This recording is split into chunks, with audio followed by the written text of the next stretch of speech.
Hello, everybody, and welcome to another episode of Pure Performance. My name is Brian Wilson, and as always, I have with me my co-host, Andy Grabner. Hi, Andy. How you doing?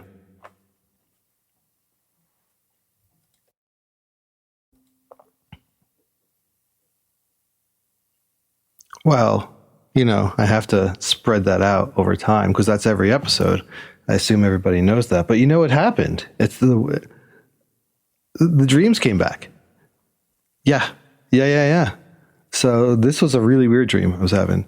You and I were cows out in a field, eating grass and farting a lot, right? Just a lot of methane coming out, farting.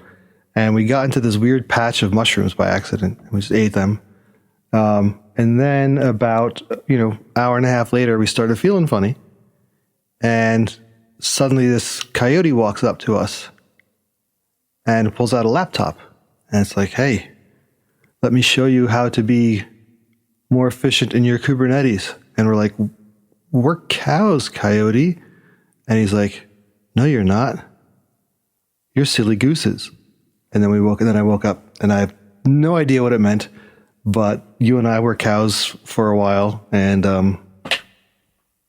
farting along and, that's about eating and farting. That's about, and then working so that we can buy more food to repeat the cycle. Yeah. Yeah.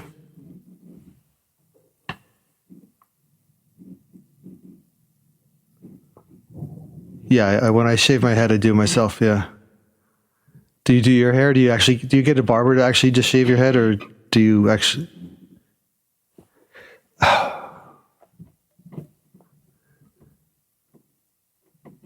Oh, yeah. See, now you could save money on like if you're just shaving your head, you can even get Gabriella to do it. So like,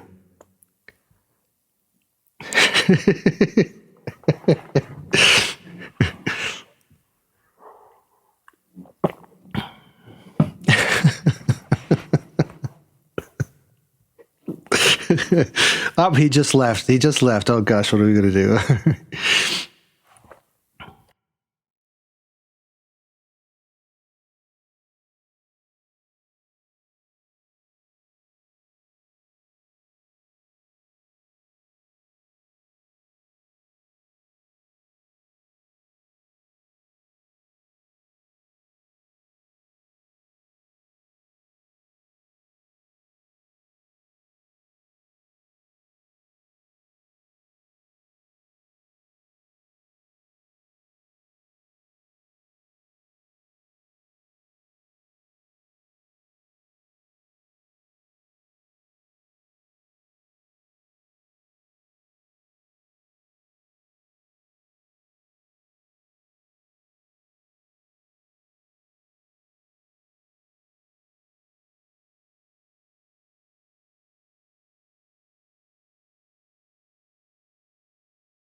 Damn you, Andy. It's the first time ever I've been taking notes during a podcast ideas, and you just hit a whole bunch of them there in that last bit. No, and, I think the dashboard idea is a really key one. And because what I see, I'm looking at it from like the U.S. business point of view, right? Where I just assume that we care a lot less about, our businesses care a lot less about green unless it's financially motivated. But same thing, I got a Prius in 2012 and all the dashboards and everything were focused around showing you how efficiently you're driving and showing you how much like you immediately see your gas going and just everything, right? So you just become conscious about, hey, when the light turns red, I'm a little less aggressive. Hey, that's really great. There's a few things that this all brought up in my head, right? And I think it's more of a long-term thing we have to work on if we're going to be thinking about these things. Number one, I would say would be truth and efficiency reporting, right? So if we're talking about those data centers in Norway, where they're claiming they have all, wind energy and all this and being partially Norwegian, but really having no ties to it, I'll believe them. If that statement was made from a data center in the United States, though, I would highly doubt what they said, right? So having no, let's say, central authority in any way to actually verify, right? When you go buy a car, the EPA tells you, at least in the United States, your car gets, in a lab condition, your car gets, 50 miles a gallon, right? Or whatever it might be. There's nothing to hold any of these data centers accountable to say, oh yeah, most of my energy is coming from here or there or whatever. So, I mean, that would always be a tricky thing because you'd want to because that to me is the big bang saving, right? One of the biggest things you can do, or most visible things you can do, is to move to an efficient data center. Everything else is going to be like when you're at home looking to save money on your bills, there's rarely one thing you could stop spending on. It's a bunch of small things that add up in the end. And I think once you get past moving the data center, it's that other bit. But then the other challenge is education. How do we educate engineers and architects from the beginning? Not now, but the ones who are starting from the beginning to be thinking about this, right? To know how to engineer for scalability, to know how to engineer for that, but also to be thinking about that, to be looking at those dashboards, to take them seriously, and to be incentivized to do that. So I bring all this up because I think it's a really fantastic thing to be concentrating on, to be doing, but it sounds like there needs to be a groundswell movement of getting these things in place. So it's not just the people who are very conscious about it and want to do good. It's about just making it on the forefront of everybody's mind. So it just becomes part of the process of it. And I don't know, Mario, if there's any movement going on to try to really bring this into the forefront. Are we seeing movements? I don't expect you to necessarily know, but are we seeing movements in computer science classes in schools to be talking about data center efficiency? Are we seeing movements to talk about engineering for scaling, right? Because if you're going to be scaling up and down, your bits and bobs have to be able to, quickly spin up and not need a big warm up time, right? So any of this kind of stuff going on or any movement towards it?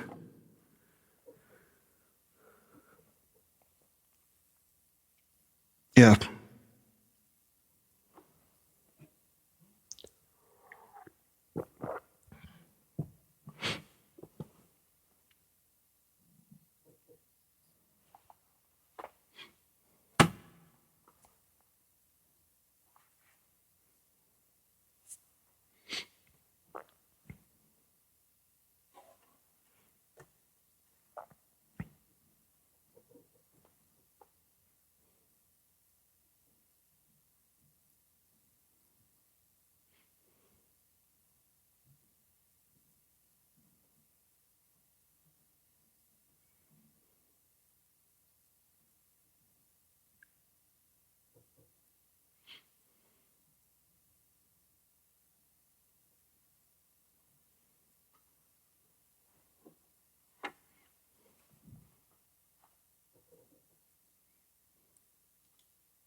Hmm.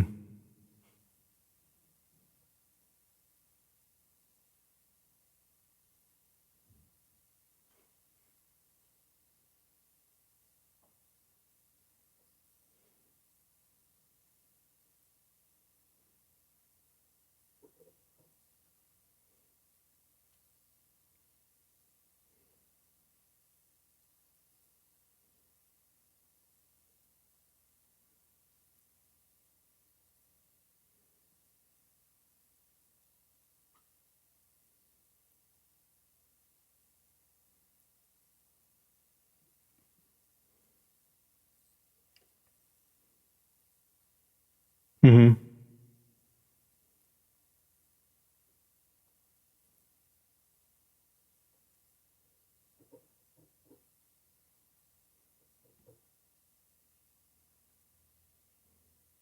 Yeah.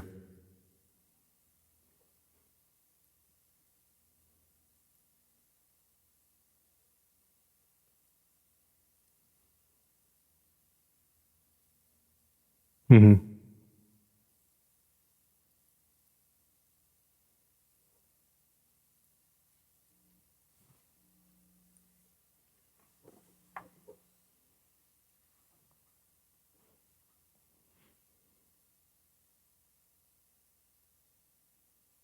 Right.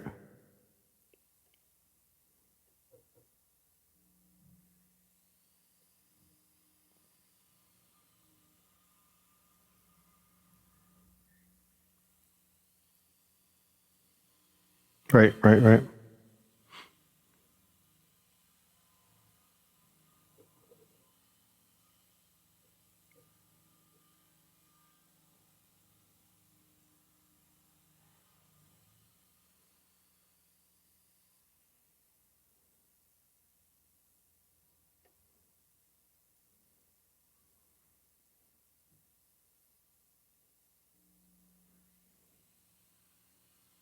It'd be really interesting. I don't know if you have them on air conditioning units you buy in Europe, but in the United States, there's an energy efficiency rating.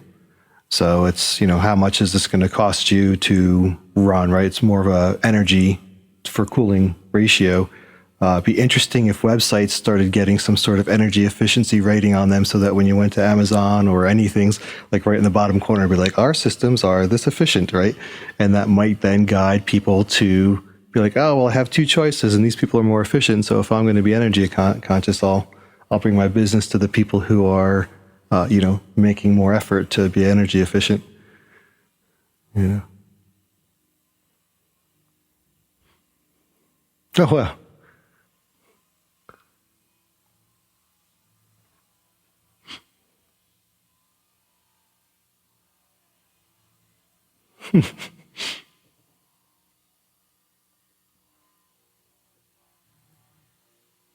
Hmm. Hmm.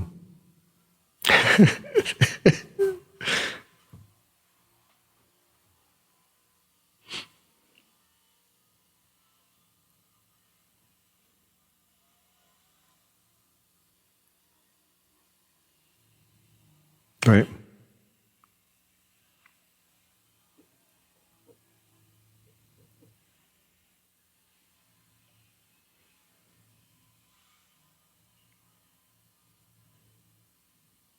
That's cool.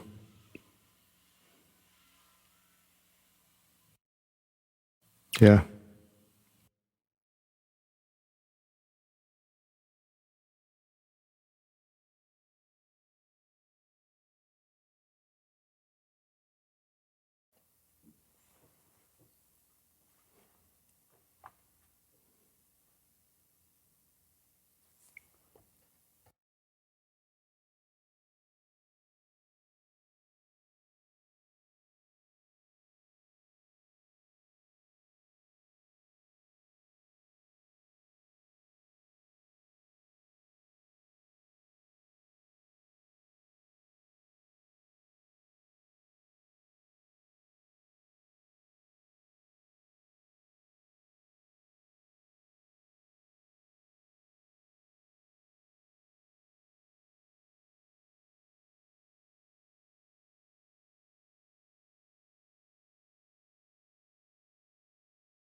I mean, you could even track that down to release evaluation, right? If the cloud providers are not only tracking your consumption, but if they can tie that consumption to number one, cost obviously would be a big component, but number two, if they can translate, your CPU, whatever, all your compute consumption in order to run that equates X amount of energy. Part of your release can be we pop our release in, and this is what our energy footprint changes, right? And is that an acceptable amount? That just becomes one more part of the decision, But that,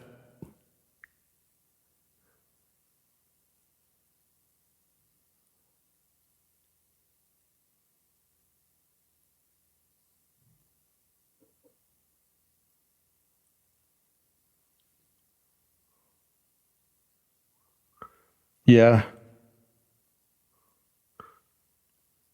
I mean, us and a lot of other people already have those, right? Where you have the underutilized cloud components, turning that into a workflow report. Yeah, absolutely. That would be a really cool thing.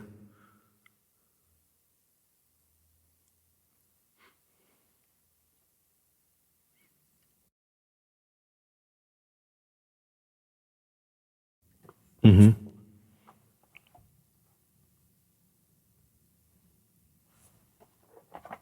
Yeah.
Oh, yeah. The energy efficiency rating. Yeah.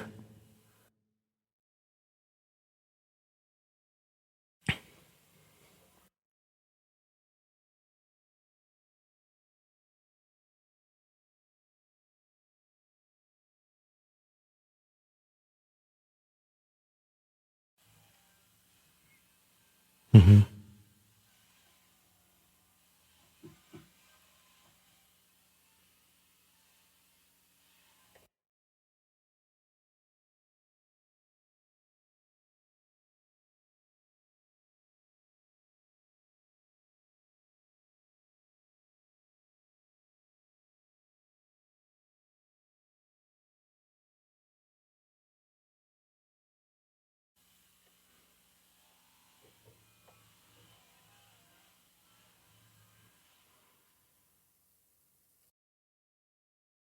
Mm-hmm.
Hmm. Yeah.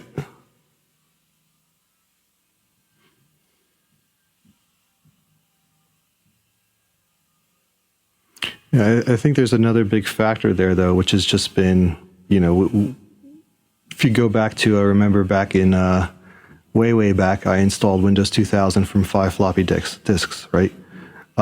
It's the idea of as our technology, our hardware gets more efficient, we bloat our software more, right? Which then makes the old ones not be able to run. So I think there's a lot of responsibility on our side in the industry to not just say, hey, all of these laptops now have more memory and faster CPU.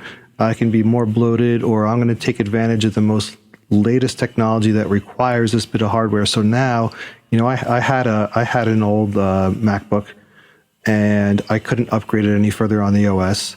And then at some point, Google Chrome was like, sorry, you can't upgrade to the latest because you need the latest OS. And I just got stuck. And I'm like, this computer is working fine, but the software, and not even the OS, I can understand the OS, but the user software, the desktop software was like, no, we need the latest OS. So if we're focusing on trying not to make requirements for, restricting new technology requirements in the software we develop as much as possible so that, I could still use Chrome or other browsers because, without having to need some new piece of hardware on the machine. But it's not something that's taken into account, right? Or, there's always been the Microsoft Windows problem of, you're going to need half your memory just for the memory to run Windows, no matter what you have, right? Oh, I got 2 terabytes of memory. Great. 1 terabyte's your Windows operating system now. Like, it's always like, that is, again, it's a development problem, but that's going into the creation, the energy, the sustainability of all these components. And besides all of the efficient running our stuff in the cloud, we have to write stuff that's going to run longer on the hardware we have. And there's no real incentive for anybody to do that, though, because it's not like, hey, we'll make more money because someone having to buy a new laptop doesn't impact me, Yeah.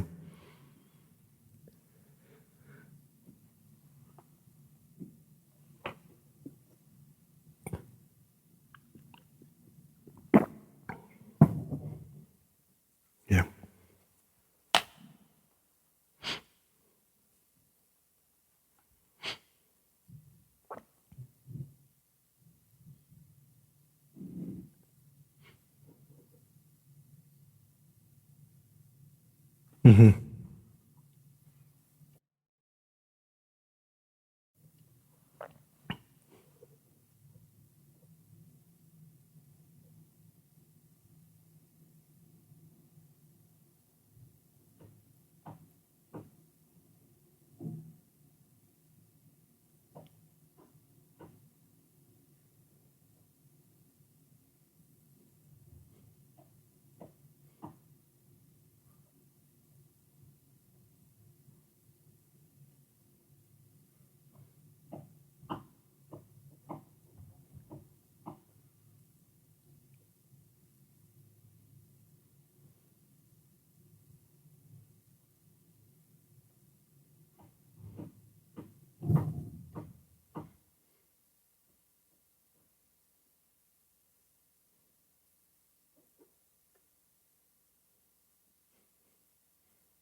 Hmm.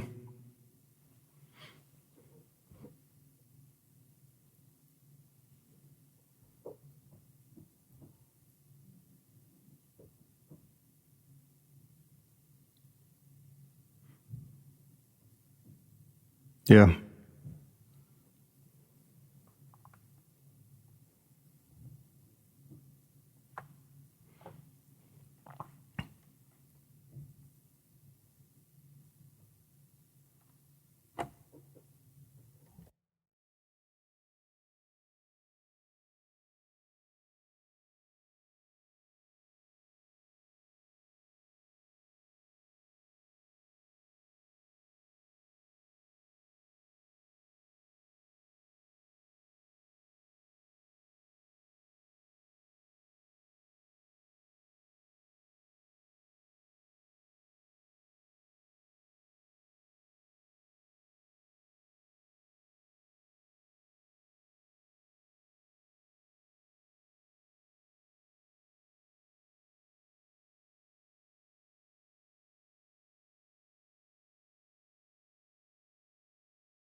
This is fascinating.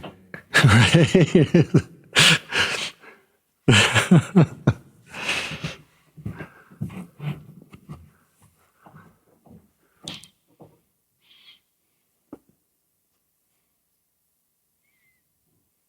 Yeah.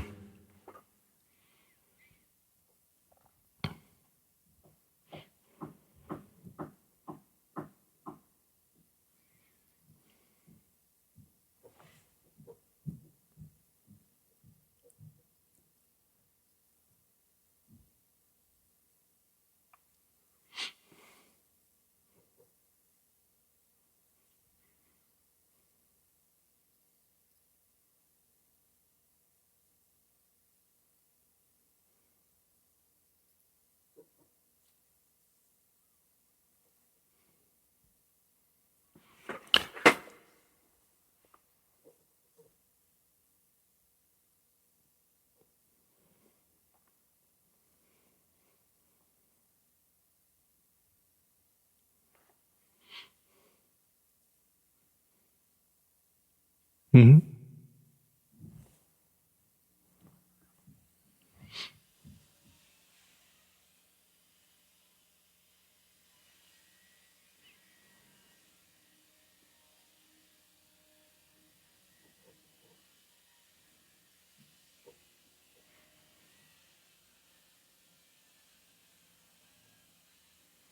Awesome. Andy, you?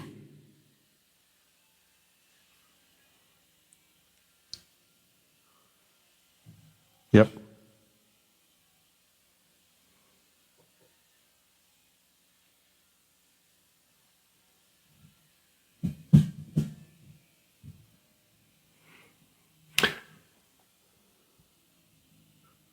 Yeah, and I think also just the awareness is key, right? Even coming into this, I was aware of some of the sustainability efforts, right? But I had no idea that there was all these projects. So you could just think of almost every developer out there currently, or, relatively speaking, probably thinks maybe a little bit about this, but it was like, well, how am I even going to tackle that?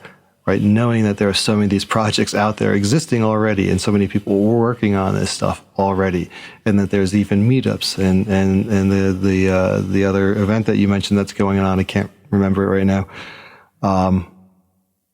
Yeah, hopefully just even people hearing this gets the spark going, gets them investigating and gets them thinking a little bit more along the lines, and it starts slowly growing. But then on the flip side, like a lot of these things, we will need some sort of regulatory incentivization for the corporations to embrace it. It's really good news to hear that the EU's got some of that going on. Obviously, in the United States, there's, the two camps of get rid of all regulation and privatize everything, and the other camp of, no, let's regulate stuff because we know people won't do the right thing. So hopefully we'll start moving to the right side, or I shouldn't say right side because that's the wrong side, to the correct side on this over here as well. But I think it's with efforts of use, not only working in the field, but spreading the word is really helpful. So thank you, Mario. All right. I hope everyone listening got a lot out of this today, and hope it inspired you as much as it did Andy and I. And thanks everyone for listening. We will see you next episode. Bye-bye.